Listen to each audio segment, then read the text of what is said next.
Here are the results you're going to see when you do try this. First, your conversations are going to be more enjoyable and more engaging. Everyone's tired of talking about the weather. Let's mix it up. You're listening to Prospecting on Purpose, where we discuss all things prospecting, sales, business, and mindset. I'm your host, Sara Murray, a sales champion who's here to show you that you can be a shark in business and still lead with intentionality and authenticity. Tune in each week as we dive into methods to connect with clients, communicate with confidence, and close the deal. When most people hear the term icebreakers, they immediately default to cringey and mandatory team building games.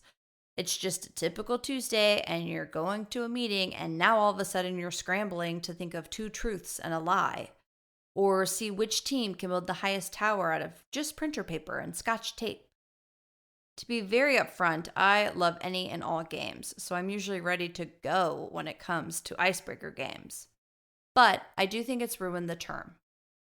Look, I love icebreakers and they add a lot of color to my life, but they've actually brought me a lot of successful sales and long-lasting business relationships. Put simply, icebreakers start a conversation. That's all they are. They open a door to a conversation.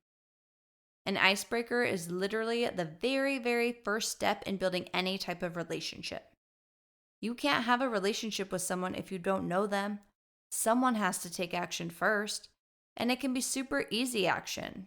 We're just cracking the door open with these icebreakers, and then it's a choose your own adventure from there. If you walk into a Starbucks and it looks like there's a line, and you ask someone, "Excuse me, are you in line?" "What?" Boom. That's an icebreaker. I know this sounds elementary, but I really want to simplify the concept of an icebreaker to something that is simple because it really is. Now, taking from the Starbucks line into a business application, for purposes of simplicity, I'm going to use a salesperson and client relationship. I'm an outgoing person by nature, and when I train teams on relationship building and we get into the icebreaker category, I usually spend some time addressing the concept of introverted and extroverted people. I'm not crazy about the hard line between those two because we are all a blend of both. So that's a topic for another episode, but I like to bring it up now so that you can take your own personal lens and approach as you listen and think through these. I've classified my icebreakers as mild, medium, or spicy, just like salsa temperatures. The mild questions may be geared towards someone who's a little bit more introverted or this is a little bit newer to them, whereas the spicy questions are really just a little bit more quirky. So quick disclaimer here, this is a business podcast, so when I say the word spicy, I just mean quirky, off the wall, weird, just a little bit different than the traffic pattern you took to get to the meeting. So just letting you know up front so you're not disappointed later. So let's get into some. I define mild questions as questions that are simple and safe. They also result in shorter answers and quicker exchanges. Examples of mild questions would be, so what part of town do you live in? Are you going on any vacations this summer? How'd you get into this crazy industry? How long have you worked at ABC Company? Oh, cute shoes. Where are they from? Ooh, fun earrings. What a beautiful name. Is it a family name? You get the gist.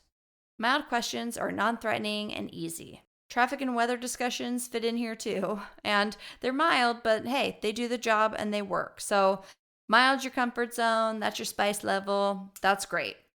Now getting into our medium questions. I categorize medium as slightly more personal and or they spark longer conversations.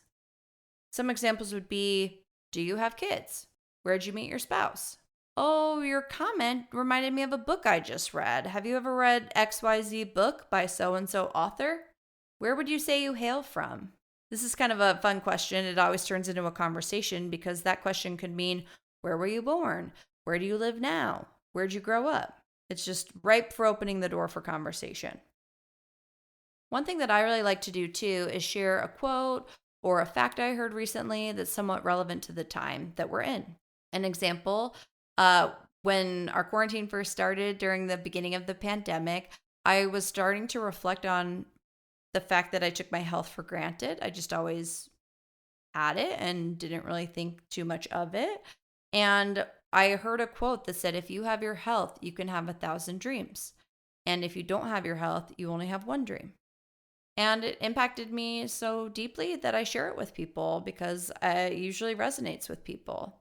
So you can see how these start to get a little bit more personal, and they're still pretty easy, and they're easy to weave into conversations, but it builds an opportunity to connect, to learn more about others, and to share what kind of person you are. So now, dialing up the heat, our spicy questions. Not pervy, just kooky, and I love them.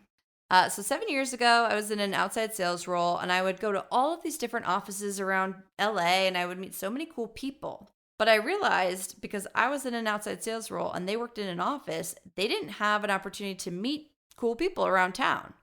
So I started a monthly networking group. It was called Case of the Mondays, and we'd meet for happy hour around the city after work once a month on a Monday. It wasn't salesy, it was just providing an outlet for people to make friends as adults. And I'd make people fill out their name badge with their name and their answer to a spicy icebreaker question. So the first event we did, the question was, who was your childhood celebrity crush? It was hysterical to see people's answers. It gave everyone an opportunity to instantly strike up a conversation. You would see people cracking up about their crushes, forgetting certain actors that you forgot about but loved, high-fiving each other if they had the same one. That's an example of a spicy icebreaker. It's probably not something you would ask to someone in line waiting for Starbucks, but it's fun and it sparks a longer conversation. My childhood crush was Leonardo DiCaprio in Titanic.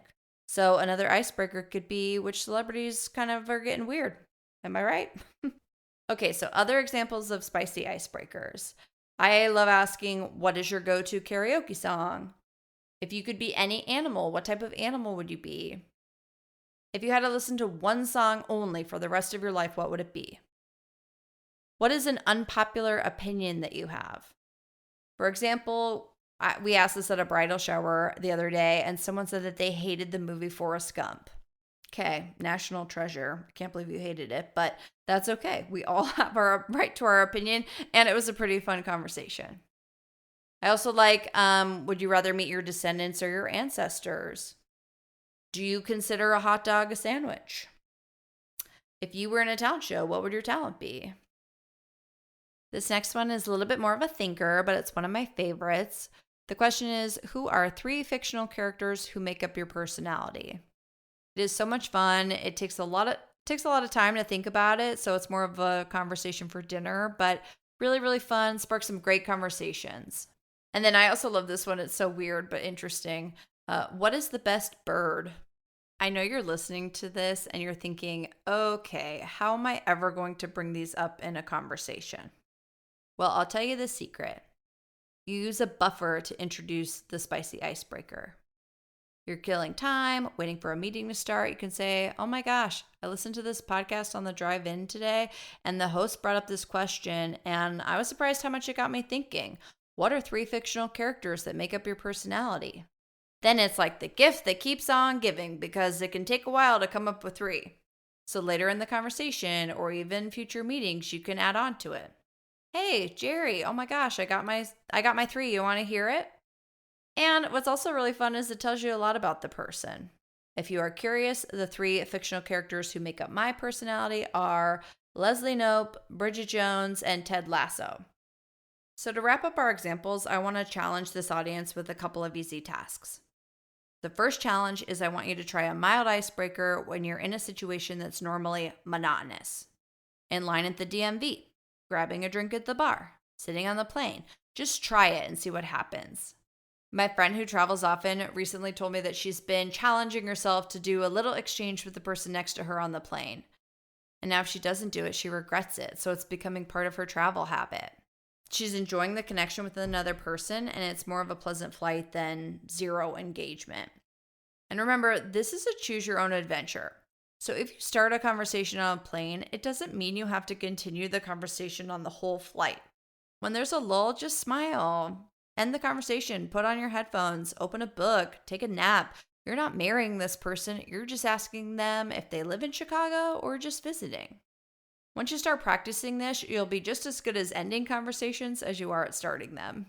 The second challenge, Next time you're at the dinner table with your family or at a happy hour with friends or you're out with your walking group, ask them who their childhood celebrity crush is or what they think the best bird is and see where the conversation goes.